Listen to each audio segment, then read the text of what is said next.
Dans le silence feutré d'un soir d'hiver, les secrets dorment derrière des portes closes, jusqu'à ce qu'une vérité oubliée frappe à nouveau. Les destins se croisent, les regards se détournent, et l'ombre d'un mystère plane, prête à se révéler. Avant de commencer, dis-moi en commentaire, d'où écoutes-tu cette histoire, et quelle heure est-il chez toi? Prêt à suivre chaque indice, chaque souffle retenu, chaque émotion dissimulée? Alors allons-y. En ce soir d'hiver parisien, Hercule Poirot s'arrêta un instant devant l'imposant hôtel particulier de Madame de Vervins, situé sur le prestigieux boulevard Haussmann. La façade, sévère et richement ornée, portait le sceau d'une fortune ancienne, mais aussi d'une ambition patiemment entretenue. Chaque fenêtre, illuminée par des lustres de cristal, semblait briller d'une promesse sociale plus que d'un simple accueil chaleureux. Le petit détective, toujours sensible aux symboles de pouvoir et de vanité, fronça légèrement ses moustaches impeccables, songeant que l'ostentation trahissait souvent plus d'insécurité que de grandeur véritable. Le cocher qui venait de déposer Poirot lança un regard discret vers les lourdes portes de fer forgé, comme impressionné lui aussi par ce décor.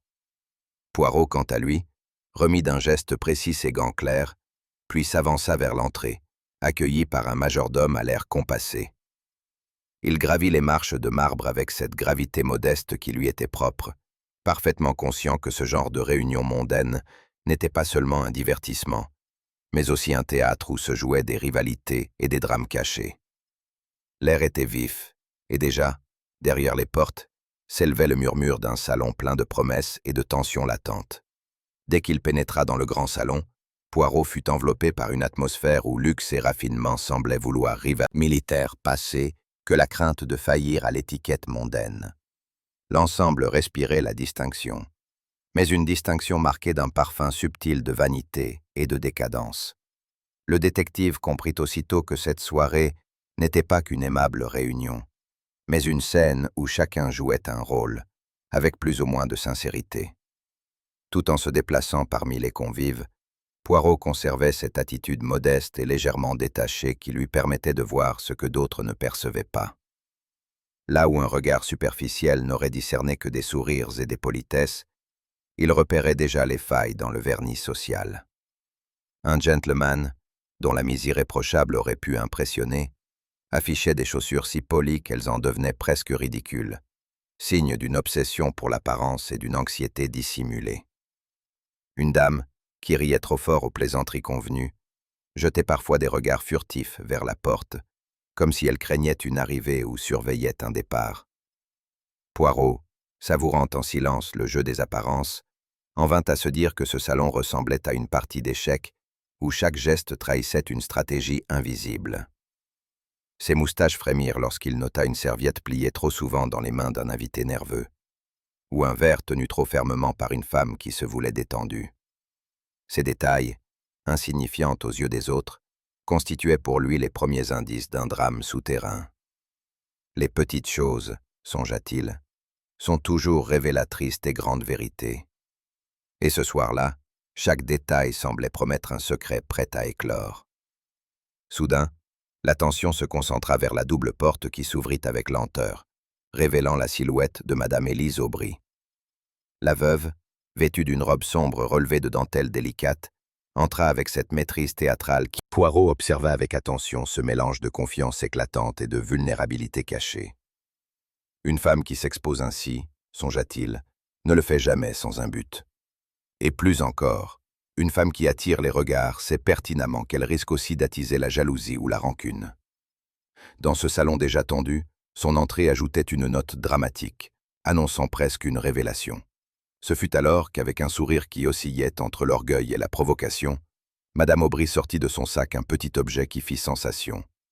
Un carnet relié d'ivoire, fermé par un fermoir orné d'une perle noire d'une rareté singulière. Elle le tint à hauteur de ses yeux, le présentant à ses invités comme un trophée, et annonça d'une voix claire « Voici mon bien le plus précieux ». Les convives se penchèrent aussitôt, intrigués. Un murmure parcourut l'assemblée, chacun se demandant si ces pages contenaient de simples notes mondaines ou des secrets capables de troubler des existences entières. Madame Aubry insista sur le fait qu'il s'agissait de ses confidences les plus intimes. prononçant ces mots à demi sur le ton de la plaisanterie, mais laissant transparaître une gravité qui fit naître un silence lourd. Poirot, attentif, remarqua le tremblement discret de ses doigts lorsqu'elle referma le carnet. Était-ce le poids symbolique de ce qu'il contenait, ou bien la crainte de ce qu'il pourrait révéler? Dans les yeux de certains convives, brillait une lueur de curiosité trop vive, dans d'autres une inquiétude sourde. Le détective sut alors que cet objet n'était pas un simple accessoire, mais un centre de gravité autour duquel les vérités cachées risquaient bientôt de tourner. Après la révélation du carnet, les conversations reprirent, mais elles avaient perdu leur légèreté initiale. Les voix semblaient plus basses, les rires plus forcés. L'air du salon se chargea d'une tension invisible, comme si l'atmosphère du salon. Les conversations, d'abord légères et bruyantes, s'étaient fragmentées en petits cercles de paroles murmurées. Les invités semblaient se regrouper en clans silencieux, chacun s'écartant légèrement des autres comme si des lignes invisibles séparaient désormais l'assemblée. Les éventails des dames se fermaient et s'ouvraient nerveusement, tandis que les hommes, inclinés vers leurs interlocuteurs, échangeaient des phrases courtes et prudentes. Le détective, attentif, observa la multiplication des regards obliques, lancés furtivement d'un coin du salon à l'autre. Il savait reconnaître ce signe particulier, celui de rivalité que l'on dissimule sous l'apparence de la mondanité. À chaque sourire poli semblait se cacher une pointe d'ironie, à chaque compliment un soupçon de mépris. Poirot, avec la précision d'un horloger, nota ces infimes décalages, conscient que derrière la façade de civilité se cachaient des tensions anciennes ou des ressentiments soigneusement dissimulés. Parmi tous les convives, Madame Élise Aubry brillait encore d'un éclat particulier, mais ce rayonnement avait quelque chose de forcé. Elle multipliait les sourires, sa voix se faisait un peu trop claire lorsqu'elle plaisantait, et ses gestes semblaient étudiés, comme si elle voulait convaincre autant qu'impressionner. Poirot remarqua le léger tremblement de sa main lorsqu'elle portait son verre à ses lèvres. Ce n'était pas seulement le signe d'une émotion passagère, c'était la manifestation d'une inquiétude plus profonde. Chaque fois que le petit carnet d'ivoire, orné de sa perle sombre, était mentionné dans une conversation, ses yeux s'assombrissaient. Elle détournait le regard, comme si elle craignait que l'on insiste. À certains moments, elle posait distraitement la main sur son sac, geste inconscient qui trahissait l'importance qu'elle attachait à l'objet. Cette réserve rigide trahissait, aux yeux de Poirot, moins l'indifférence que le souvenir d'une histoire partagée et désormais tue. Car nul homme n'investit autant d'énergie dans la distance sans être mu par une blessure intime. Le détective remarqua aussi, au détour d'une phrase, un éclat d'amertume dans la voix du médecin, vite réprimé. Tout cela parlait à la logique de Poirot. Une relation ancienne, brisée, mais jamais complètement effacée. Le noir portait en lui une rancune silencieuse, soigneusement camouflée sous le masque de la dignité professionnelle.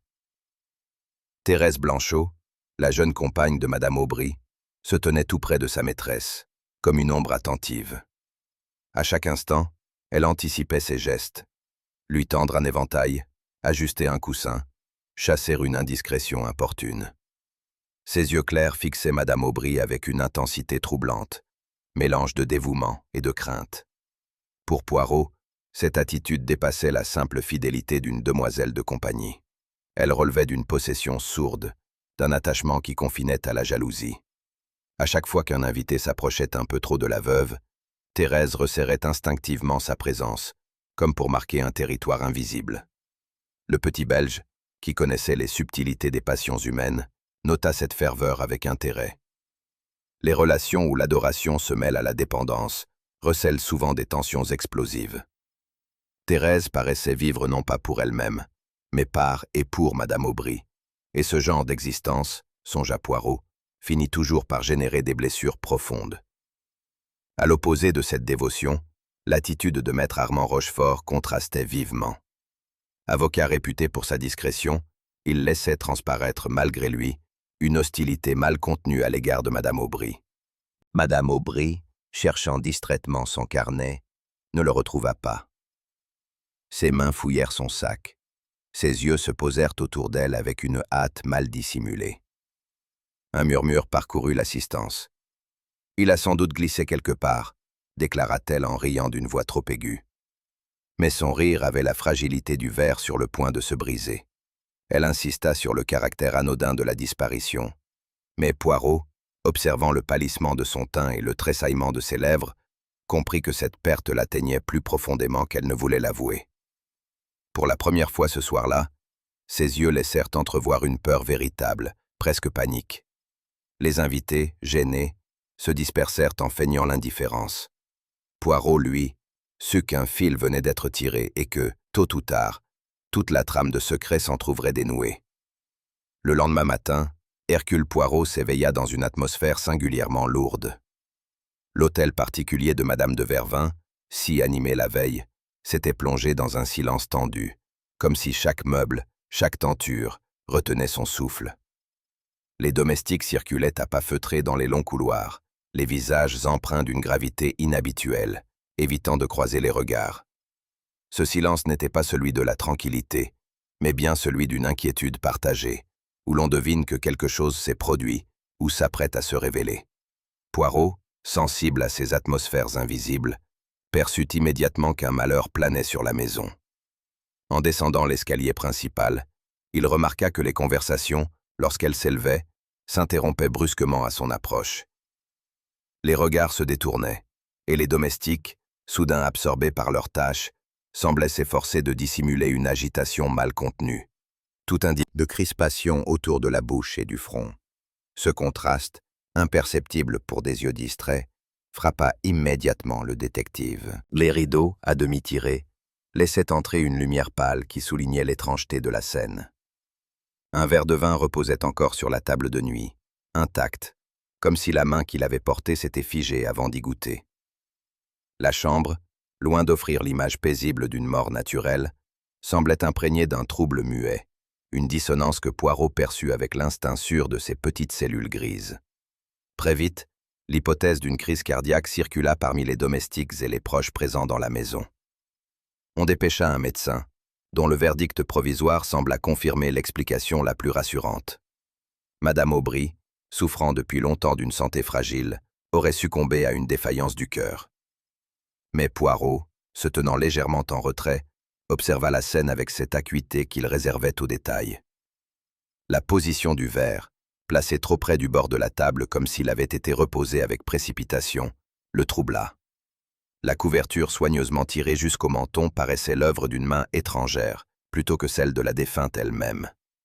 Enfin, une odeur ténue, presque imperceptible, flottait encore dans l'air. Un parfum qui, pour d'autres, n'aurait été qu'une impression fugace, mais qui pour lui éveillait un souvenir précis et inquiétant. Il ne dit rien encore, laissant chacun se rassurer d'une explication simple. Mais en son fort intérieur, Hercule Poirot savait déjà que la mort de Madame Aubry n'était pas le fruit du hasard. Sous l'apparence d'un drame naturel se cachait une main humaine, guidée par un motif que seul l'examen patient des âmes allait révéler. Poirot, s'approchant du lit, posa son regard attentif sur les moindres détails de la chambre. Rien ne lui échappait, ni l'angle trop droit du drap soigneusement bordé, ni le coussin qui semblait replacé après coup. Sur la table de chevet, qui avait orchestré cette mise en scène avec trop de soin pour être naturelle. Alors qu'il s'éloignait de la table de chevet, Poirot huma l'air avec une attention particulière. Une odeur subtile, presque effacée, lui parvint soudain. Ce n'était pas le parfum d'une fleur, ni celui d'un linge parfumé. C'était une senteur âcre, légère mais tenace, qui lui rappela aussitôt une réminiscence familière. Les petites cellules grises firent leur travail, l'amande amère. Il resta immobile, fixant le verre posé près du lit. Le souvenir de nombreux cas étudiés dans sa carrière confirma son intuition.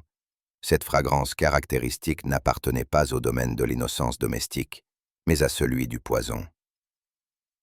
Le contraste entre le diagnostic d'une faiblesse cardiaque et cette empreinte olfactive se fit brutal. Poirot, en homme de logique, ne livra pas sa découverte à voix haute. Il savait l'importance du silence et de la discrétion, surtout dans une maison où chaque murmure se propageait en rumeur. Mais dans son esprit, la conclusion s'imposait déjà. La mort de Madame Aubry n'était pas un accident de la nature, mais l'œuvre préméditée d'une main criminelle. Alors que l'on commençait à ranger les affaires de la défunte, un nouveau trouble surgit. Parmi les objets personnels que l'on s'attendait à retrouver près d'elle, le petit carnet d'ivoire, fermé par sa perle noire, demeurait introuvable. Poirot interrogea avec douceur le personnel. Chacun fouilla les tiroirs, les coussins, les recoins de la chambre, en vain.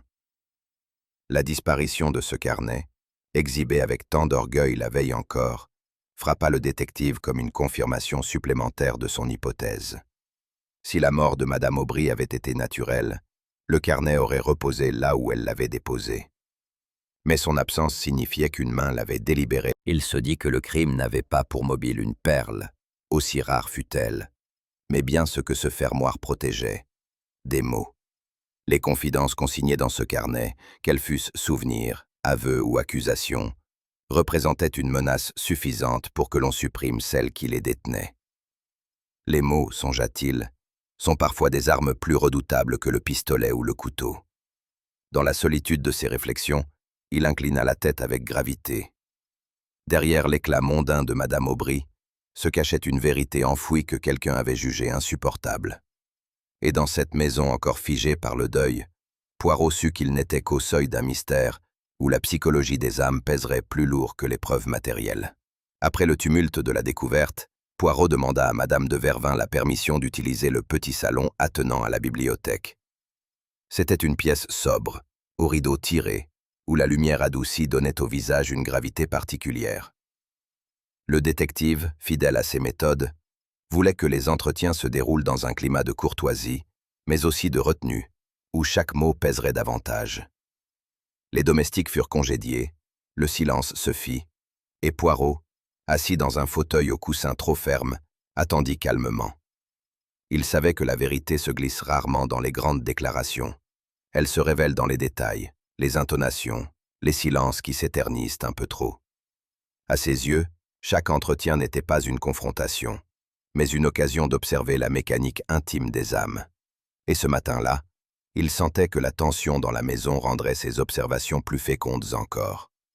Le premier à paraître fut le docteur Henri Lenoir.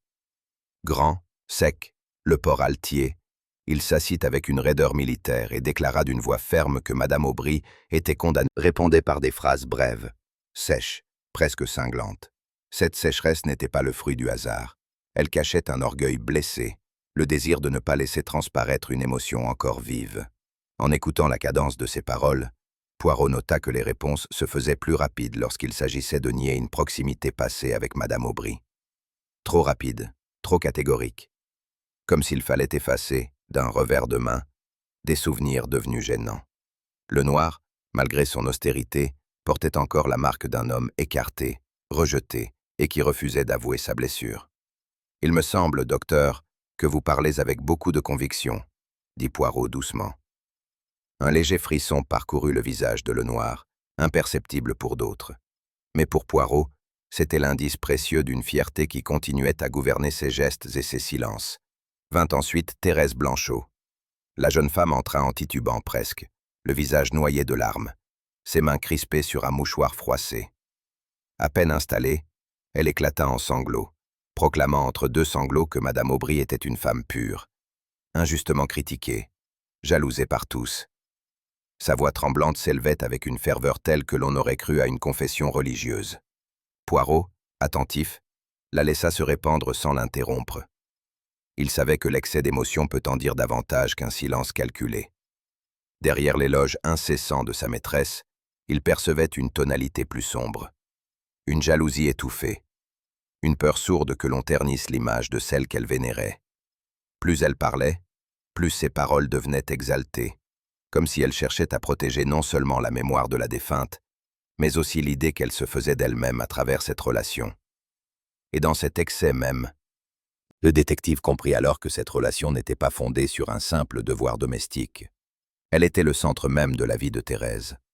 Elle n'existait qu'à travers Madame Aubry, et l'idée de sa disparition éveillait en elle une angoisse proche du désespoir.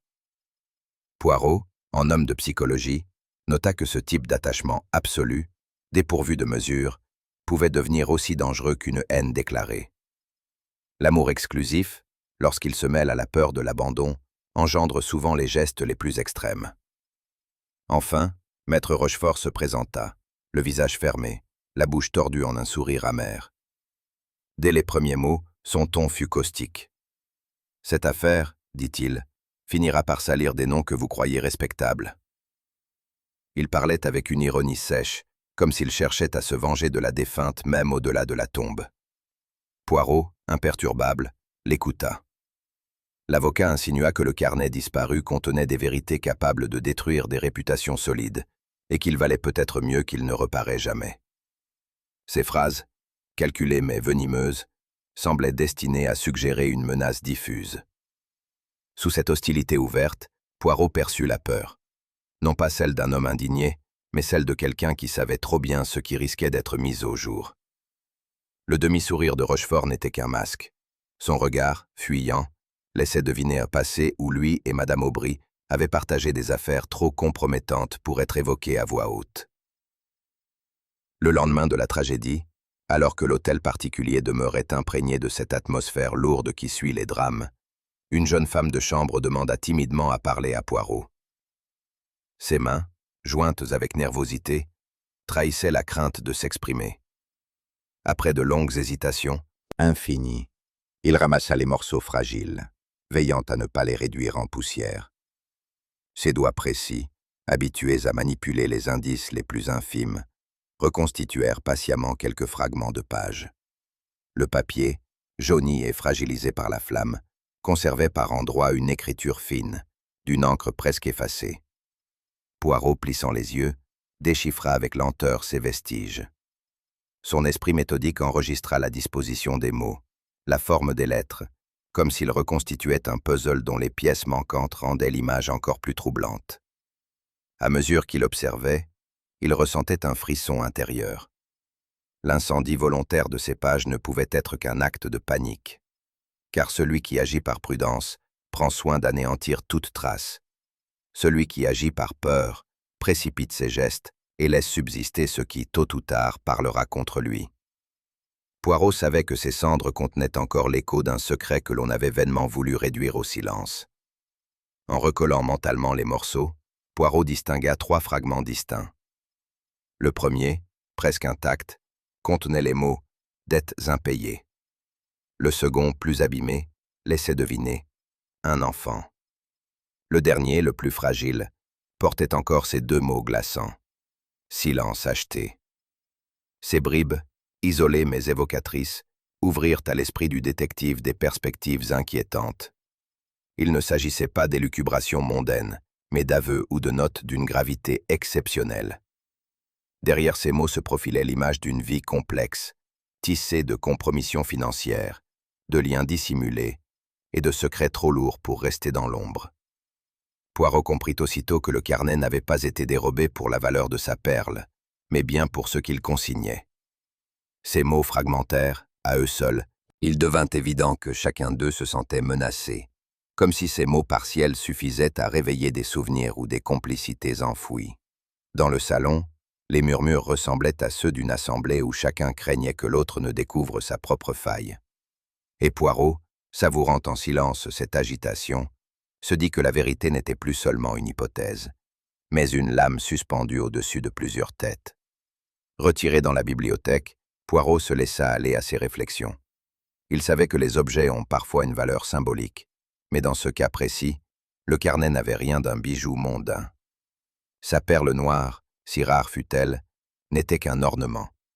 Le vrai trésor résidait dans les mots consignés avec soin sur ces pages.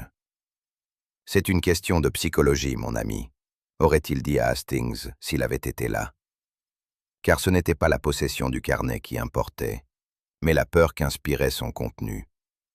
On avait cherché à faire disparaître la preuve écrite d'un passé dangereux, un passé que la victime avait consigné, peut-être avec orgueil, peut-être avec imprudence, mais certainement avec la conviction que la vérité ne devait pas s'effacer. Poirot revit dans sa mémoire l'attitude de chacun, la rigidité défensive du docteur Lenoir, l'exaltation fébrile de Thérèse, l'amertume de Rochefort. Tous, à leur manière, avaient réagi comme des êtres menacés. Et c'était là, songea-t-il, la clé du crime, la peur. Non pas une peur abstraite, mais celle viscérale qu'un secret personnel éclate au grand jour et détruisent en une seconde une vie entière de respectabilité. Poirot, en conclusion de cette méditation, se dit qu'il avait désormais cerné l'âme véritable du meurtre. Ce n'était pas l'appât du gain qui avait conduit la main criminelle, ni le désir vulgaire de s'approprier une paire épisode lointain de la jeunesse de Madame Aubry. Il fit également appel à quelques correspondances privées, sollicitant la mémoire d'anciens confidents, des noms discrets que l'on n'évoquait plus guère dans le monde parisien. Ces demandes, formulées avec cette courtoisie exquise qui lui était naturelle, lui valurent des réponses rapides, quoique prudentes. Les archives, soigneusement conservées, livrèrent par bribes des indices qu'un autre aurait jugés insignifiants. Mais, pour Poirot, chaque nom, chaque date, chaque allusion avait sa valeur. Ainsi, peu à peu, se dessinait une silhouette fantomatique, celle d'un secret enseveli sous le voile des convenances, maintenu dans l'ombre par le concours de plusieurs mains. Poirot savait qu'il venait d'effleurer le cœur véritable du mystère, la vie intime de la défunte, avant qu'elle ne devienne Madame Aubry. Les documents reçus, soigneusement dépliés et étudiés par Poirot, confirmèrent ses soupçons. Dans les registres d'un couvent provincial figurait, à la date de plus de 20 ans en arrière, une mention discrète, celle d'un enfant né dans la plus stricte confidentialité, confié aussitôt aux soins des sœurs. Le nom de la mère n'était pas inscrit en toutes lettres, mais les allusions codées, les correspondances d'époque et la coïncidence des dates suffisaient à établir le lien. Il s'agissait de Madame Aubry, alors jeune femme encore connue sous son nom de demoiselle. Poirot, relisant plusieurs fois les annotations, sentit se préciser l'épine dorsale de l'affaire. Cette naissance illégitime, soigneusement tenue sous silence, expliquait bien des attitudes. La fragilité affectée de la veuve, ses éclats de fierté, et surtout l'existence du carnet, où sans doute elle avait consigné les traces de cette faute originelle. Ce secret, s'il venait à éclater, aurait eu le pouvoir de ruiner définitivement une réputation. Pour l'avocat, cet épisode demeurait un fardeau. Non pas qu'il eût agi par charité, mais parce que ce service l'avait compromis dans une affaire où il avait dû prêter sa plume à une falsification d'état civil. Une tâche qu'un homme de loi consciencieux ne pouvait accomplir sans y perdre une part de son intégrité. Dès lors, Poirot comprit l'aigreur que Rochefort affichait. Son amertume n'était pas née de simples querelles mondaines. Elle venait d'un ressentiment profond, celui de s'être trouvé lié, malgré lui, à une faute qu'il jugeait impardonnable. L'avocat, en apparence maître de lui, demeurait prisonnier d'un passé qu'il ne pouvait avouer sans risquer sa réputation. Et derrière son sourire cynique, Poirot devinait une peur sourde, que le carnet, s'il réapparaissait, ne fasse éclater au grand jour cette compromission soigneusement gardée depuis des décennies. En poursuivant ses recherches, Poirot tomba sur des documents médicaux rédigés de la main du docteur Lenoir. De sobres certificats, établis il y a plus de 20 ans, justifiaient une absence prolongée, évoquaient une faiblesse nerveuse et un séjour recommandé dans un établissement discret. Pour l'œil d'un médecin, ces phrases n'avaient rien d'inhabituel. Mais pour celui de Poirot, elles signifiaient la complicité tacite d'un homme placé au cœur du scandale. Lenoir, par ses signatures, avait prêté sa science à un arrangement destiné à protéger la réputation d'une jeune femme et à masquer les suites d'une naissance illégitime. Derrière sa rigidité d'aujourd'hui, Poirot percevait l'ombre d'un homme humilié, contraint jadis d'obéir à une volonté sociale plus forte que la sienne. Peut-être avait-il nourri des sentiments pour Madame Aubry, et ce rôle forcé de complice muet lui avait laissé une blessure tenace. Ainsi, son attitude au indice en vint à une hypothèse troublante. Et si Thérèse n'était pas seulement la protégée de Madame Aubry, mais bien sa fille abandonnée? Cette idée éclairait d'un jour nouveau l'intensité de son attachement, cette ferveur excessive qui confinait parfois à la jalousie. Une relation fondée sur un tel secret portait en elle le germe de passions contradictoires. Amour, humiliation, besoin désespéré de reconnaissance. Dans le silence de son esprit, Poirot comprit que la clé de l'énigme se rapprochait. Car si Thérèse incarnait cet enfant caché, toute l'affaire prenait une dimension tragique, où la psychologie comptait plus que les faits matériels. Enfin, l'esprit de Poirot revint au carnet disparu, et plus précisément à son fermoir orné d'une perle noire. Ce bijou singulier, montré la veille avec une fierté ostentatoire, avait acquis à présent une valeur symbolique bien plus profonde. La perle, sombre et luisante, représentait l'éclat de l'élégance, mais aussi l'opacité d'un secret. Madame Aubry, en choisissant cet ornement, avait peut-être voulu se parer d'un objet rare, mais inconsciemment, elle avait exprimé la vérité de son existence. Derrière l'apparence polie, une ombre persistante. À chaque fois que ses doigts s'étaient refermés sur ce fermoir, c'était comme si elle enfermait à double tour sa propre culpabilité, transformant le bijou en cadenas symbolique. Pour Poirot, cette perle noire n'était pas seulement un détail esthétique. Elle incarnait le poids du silence, la beauté piégée par la faute, et la vérité qu'un simple éclat ne peut indéfiniment masquer. Ainsi, l'objet disparu n'était plus seulement la preuve d'un crime, mais le miroir exact de l'âme de la défunte et de ceux qui gravitaient autour d'elle. Lorsque Poirot fit prévenir les principaux protagonistes, il choisit pour cadre le grand salon de Madame Aubry. Poirot, immobile dans un fauteuil, observait chacun avec cette sérénité presque déconcertante qui faisait sa force. Ce rassemblement n'était pas seulement une formalité, c'était le filet qu'il avait tissé et qui allait, tôt ou tard, se resserrer.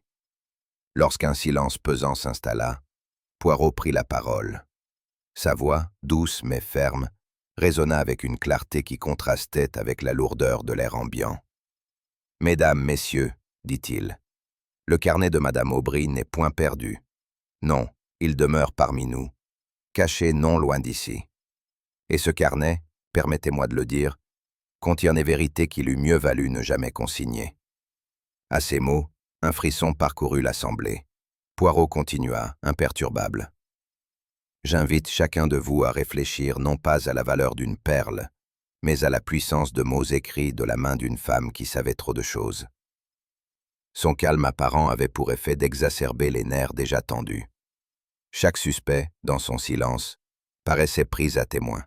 Poirot, en les fixant tour à tour, donnait l'impression de connaître déjà les secrets qu'il s'efforçait de protéger. Il parlait avec une courtoisie qui n'était pas un apaisement, mais une lame polie, prête à mettre à nu les contradictions. Poirot, sans brusquerie, glissa alors quelques questions simples, presque innocentes. À quelle heure avait-on aperçu pour la dernière fois le carnet? Où chacun se trouvait-il au moment où la défunte s'était retirée dans sa chambre?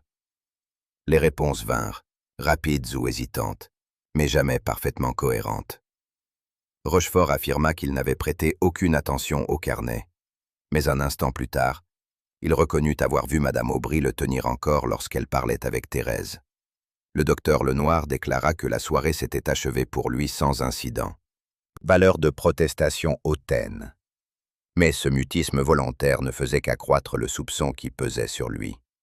Quant à Thérèse, ses lèvres tremblaient, son regard oscillait entre défi et imploration. Elle voulait se montrer fidèle à la mémoire de Madame Aubry, mais son corps trahissait la peur, comme si elle craignait qu'à tout instant, une vérité plus forte qu'elle-même éclate.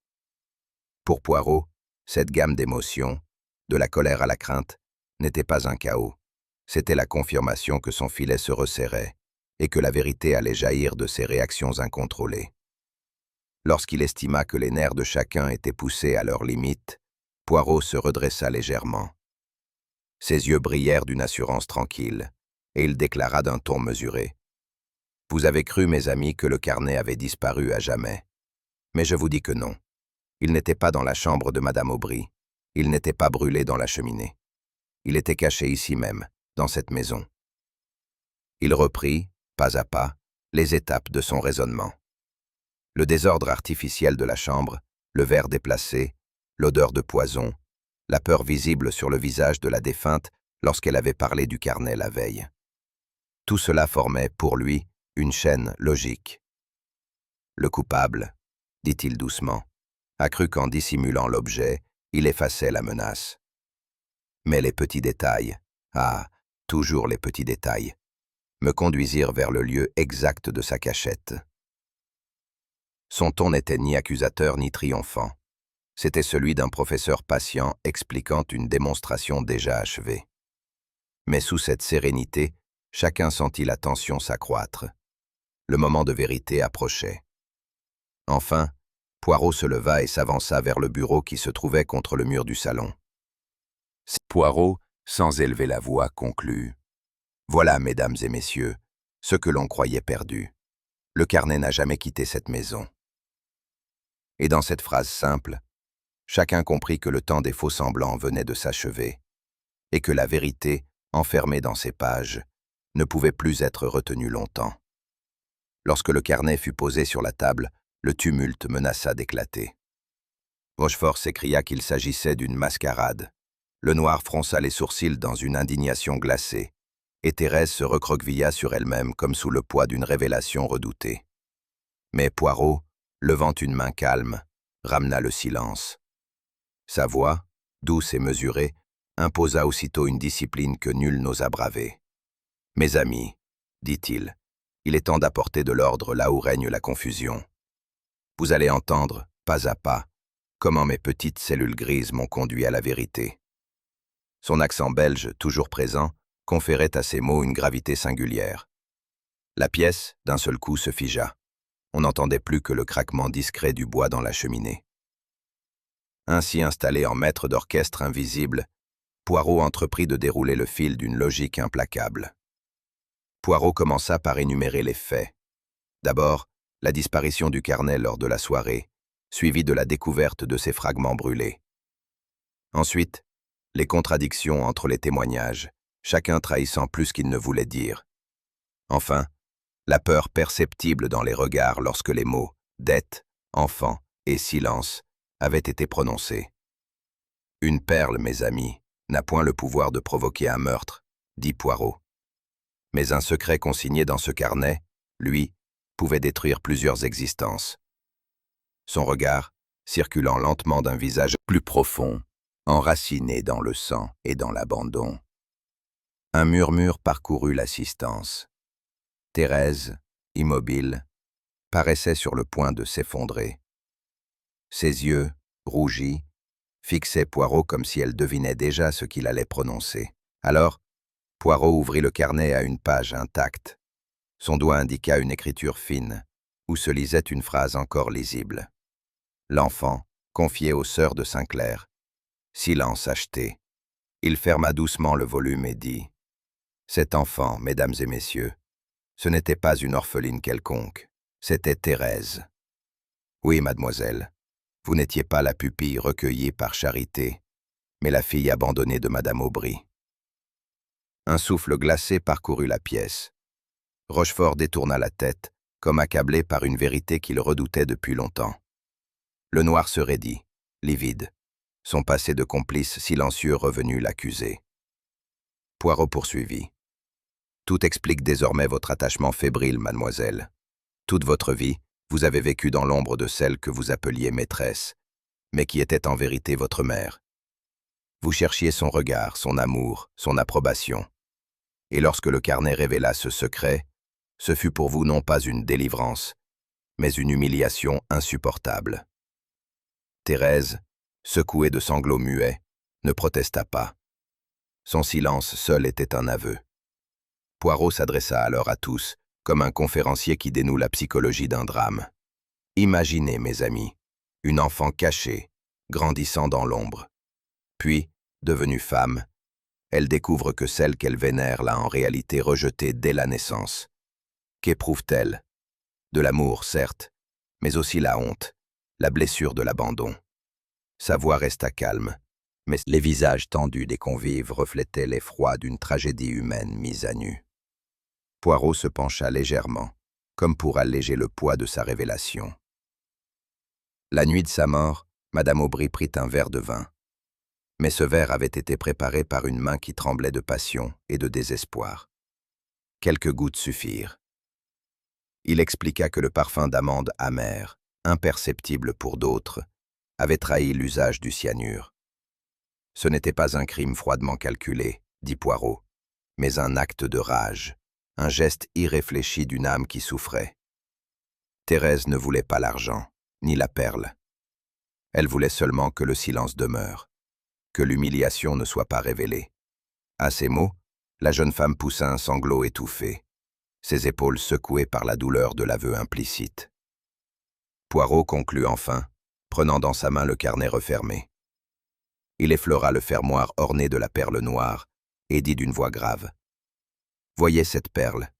Elle brille, mais sa couleur est celle de la nuit. Elle est le symbole même de ce drame, l'élégance extérieure, la beauté rare, mais aussi le poids du secret et de la faute. » Il ajouta. « Madame Aubry en fit l'emblème de sa vanité, mais c'est devenu celui de sa perte. Car un secret, mes amis, ne peut être enfermé éternellement. Un jour il éclate et consume tout ce qui l'entoure. » Un silence pesant suivit ces paroles. Chacun figé comprit que l'affaire n'était plus seulement un crime, mais une tragédie humaine, née d'un passé qu'on avait voulu effacer et que la mort avait cruellement rappelé. Lorsque les paroles de Poirot s'éteignirent et que le carnet demeura posé sur la table, un silence profond envahit le salon. Plus aucun mot ne fut prononcé. Rochefort fixait discret. Il savait que ce qui suivrait désormais n'appartenait plus à son domaine. Viendraient les démarches officielles, les récits déformés qui circuleraient dans les salons, les murmures qui gonfleraient jusqu'à devenir scandale. Or Poirot n'aimait ni les cancans, ni les vanités des conversations mondaines.